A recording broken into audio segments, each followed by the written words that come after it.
Dati lagi akong nare-reject pag nagre-request ako nito. Pero ngayon, padalawang beses ko na to na binigyan ako ng gold na spoon and fork. So, yung una, magkaibang seller sila. Ito, ibang seller to. So, bali 6 pieces to na gold na spoon and fork.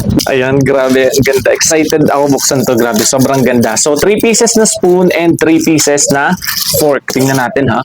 Oh. Grabe guys, ang kapal oh.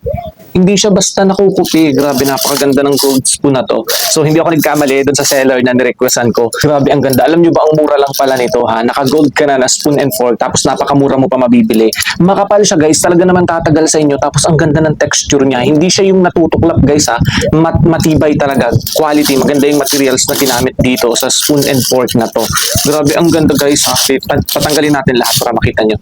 Ayan, grabe, ang ganda. Parang nakakatuwang kumain, nakaka-excite kumain. Ayan, kitang-kita nyo naman.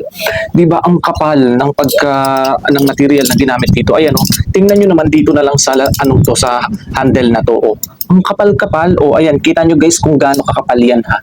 Kaya ang tibay guys, alam nyo ba ang mura-mura lang nito.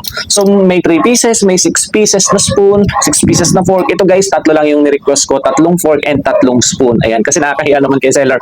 Alam nyo ba, ang mura-mura lang naman ito. Grabe, ang gandang gamitin ito pagkakain ka. Grabe ngayon ha, napakamura ng mga ganito ngayon. Lalo na dyan guys, yan, sa yellow basket, click nyo lang kung gusto nyo.